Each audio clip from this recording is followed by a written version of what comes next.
Hey, what's going on, everybody? If this is your first time tuning in to Tim's Tidbits, I'd like to say welcome. If it's not your first time tuning in, I still want to say welcome. And thank you for always tuning in to Tim's Tidbits. And this is another episode of Mama, I Want to Trade. Hey, hey.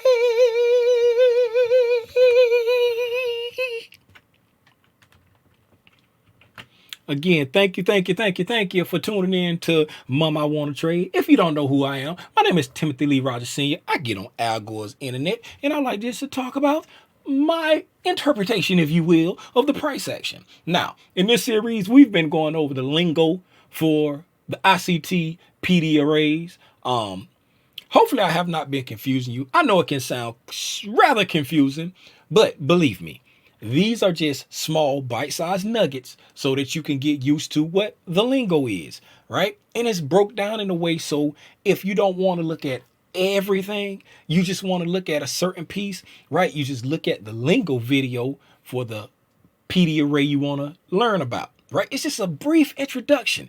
It sounds foreign. You hear, you're like, Tim, I don't know what you're talking about.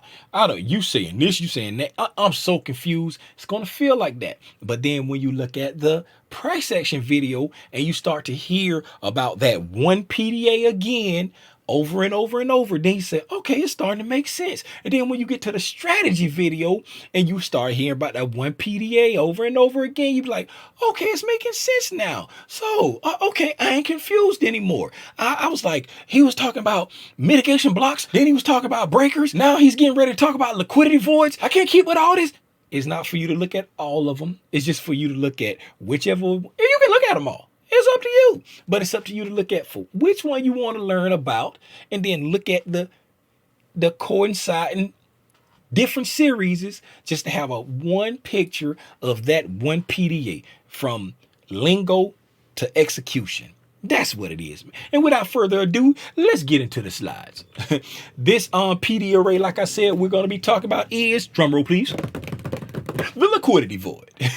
Now, the difference between the liquidity void and the prior PDAs we looked at already, like the mitigation block and the breaker, the liquidity void is an actual imbalance, right? The mitigation block and the breaker, those were just reference points. The breadcrumbs, if you will.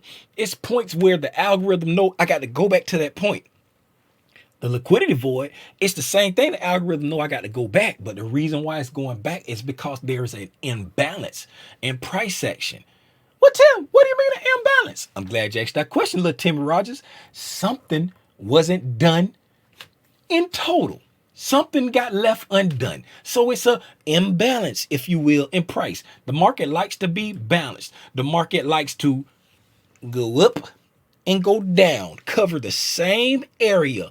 Wax on, wax off. That's what I like to call it.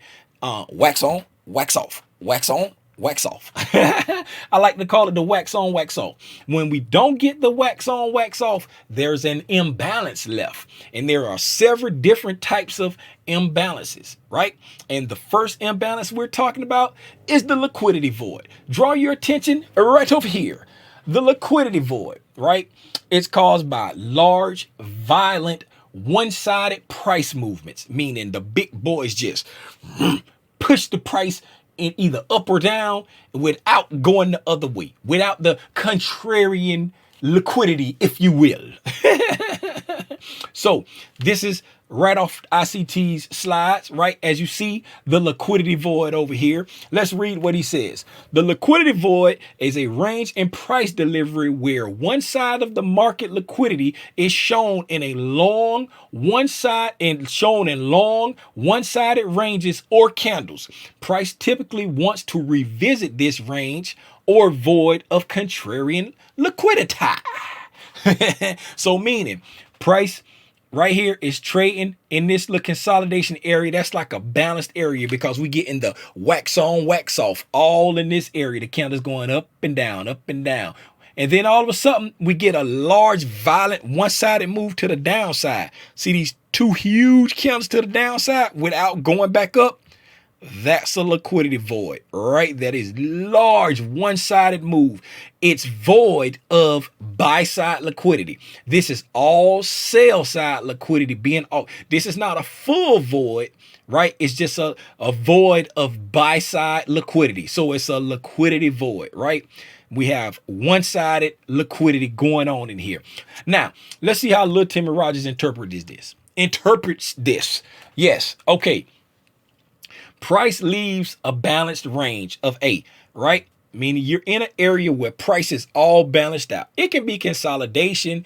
It can just be a big, a big range. It ain't got to be tight consolidation, but the price range is balanced. You got the full wax on, wax off in that area, right? All of a sudden, a violent move causes an imbalance, right? An imbalance or displacement, right? Strong displacement, right? In B, see this long area right there, them big candles coming down. That's your liquidity void. Smart money eventually offers contrarian liquidity, either sell side or buy side, depending on if it blast off up or blast off down. If it blast off up, right, the smart money gonna come back and offer sell side liquidity, meaning selling down past it. If it blast off down like it did in this example, then the smart money is going to offer buy side liquidity, mean buying back up through the liquidity void, right, at C. So A, that's the balanced price range. B, that's the violent move that creates the imbalance or displacement, creating the liquidity void.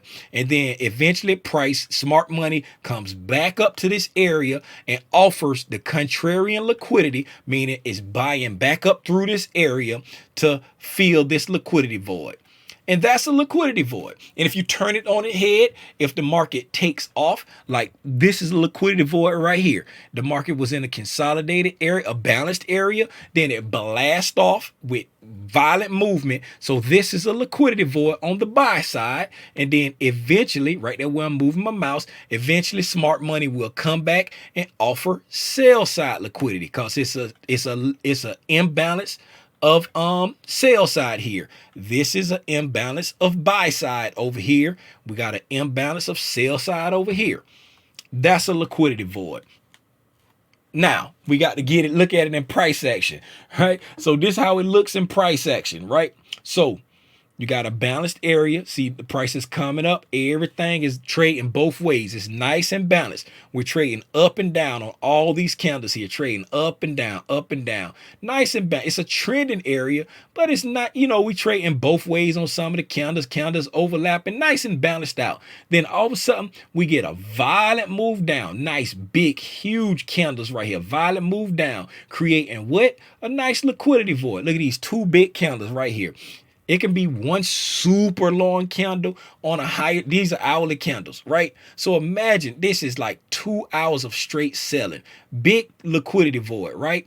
So then price eventually trades back up into that. This is the liquidity void extended out in time. And if you notice, I'm going from the low of this candle here to the high of this up close candle here because we started trading back up through some of the void. So anywhere where we didn't offer buy side liquidity on this buy side imbalance right here, we're looking at that as the liquidity void. So there's no buy side from this candle low and to this candle's high. There's no buy side being offered in this liquidity void. So as price comes back up into it, boom, we hit it and we sell off again.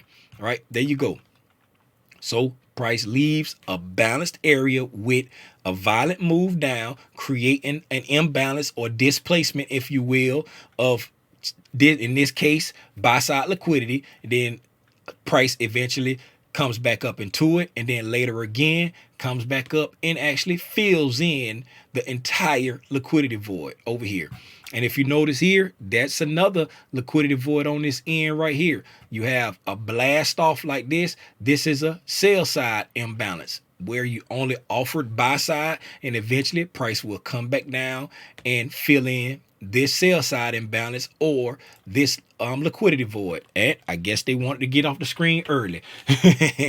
Hopefully you understand that. Hopefully I didn't confuse anybody. Again, if you want to learn more about it, feel free to tap into ICT's YouTube page on the core content and look at the liquidity void videos. Until next time, I want to say thank you again for tuning in to another episode of Tim's Tidbit. This has been Mama I Want to Trade. Hey. And please tune into the next one. I think the card is over here. I hope.